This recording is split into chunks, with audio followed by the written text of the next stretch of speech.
Hello, my name is Andrea, and today I'll be talking about Sustainable Development Goal number 15, Life on Land. Let's get started.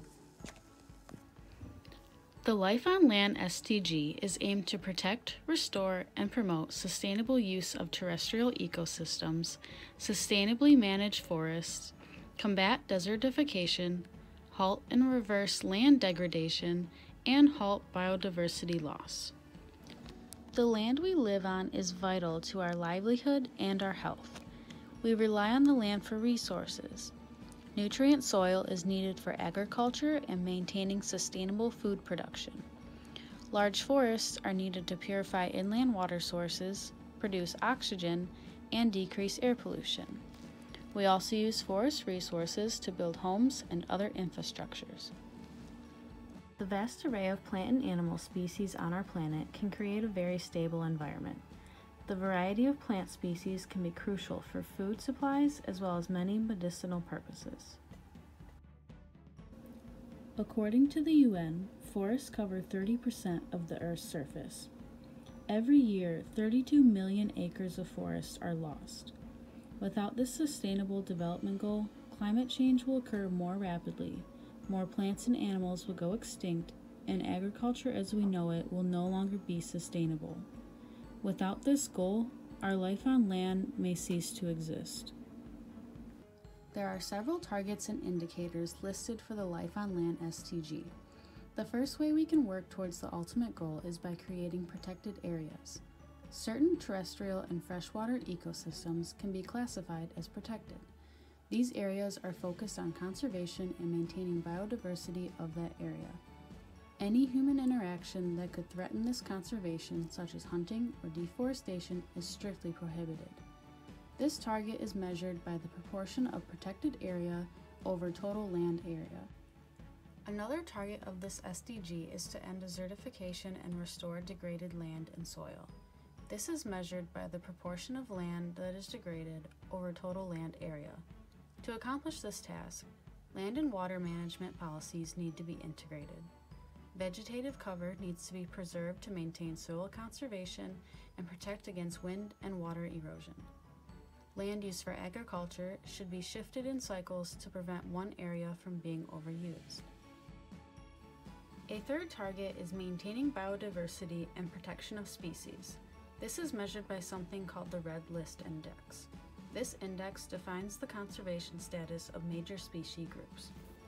Combating global poaching and trafficking is key to maintaining protection of species. This target is measured by the proportion of wildlife traded that was poached or illegally trafficked. A final target for the Life on Land SDG is to increase governmental support and financing for land conservation across all nations.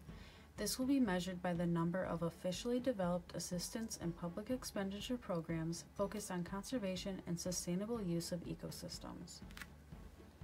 Now let's take a look at the progress that this SDG has made so far. The most progress made has been that from 2016 to 2019, the number of protected areas has increased.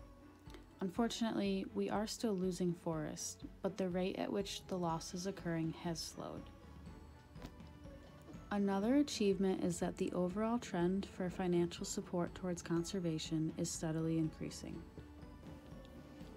Unfortunately, due to human interaction such as cropland expansion and urbanization, more and more land is becoming degraded, and vegetation cover continues to decrease. Even though the number of protected ecosystems has increased in the last few years, a problem that remains unchanged is the declining number of plant and animal species.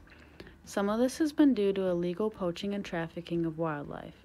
From 1999 to 2016, at least 7,000 species have been detected in illegal trade. And even though this is a target of the SDG, it appears that little or no efforts have been made to stop poachers. Other drivers of biodiversity loss is due to habitat destruction and invasion of alien species. For example, in 2016 and 2017, a chytrid fungal disease was threatening a large amount of amphibian populations. The world's population is continuing to grow every year. Therefore, the need for expanding and urbanization will probably not slow down anytime soon. But I do not think that urbanization has to be a death sentence. Imagine converting new and existing urban areas into what is known as a green city. A green city is not something that destroys the land, but instead incorporates it into everyday living. In these cities, every rooftop and balcony is covered with gardens and plants. City sidewalks and roadways are lined with grass, trees, and other lush vegetation. These green cities will be very beneficial to both the environment and human health. Increasing the number of protected ecosystems is a great start to conserving forests and wildlife. However, just simply preserving what we currently have is not enough. We need to focus on expanding these areas.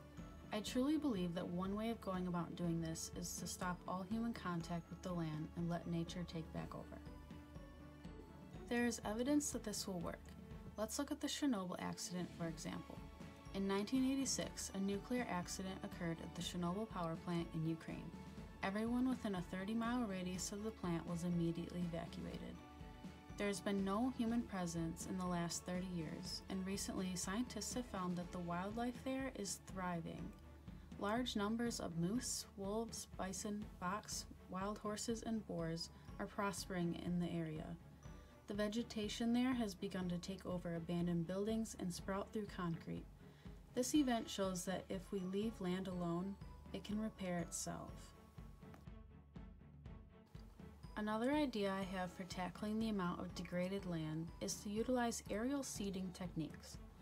This method uses a plane to blanket a large area with seeds that will eventually grow into vegetative cover needed to stop erosion. This is our life on land. We know that every species on this planet, no matter how small, can have a big impact on maintaining our complex ecosystems. Conserving our land and learning to use it efficiently is key to maintaining sustainability and health. So be kind to the land you live on, because your existence depends on it.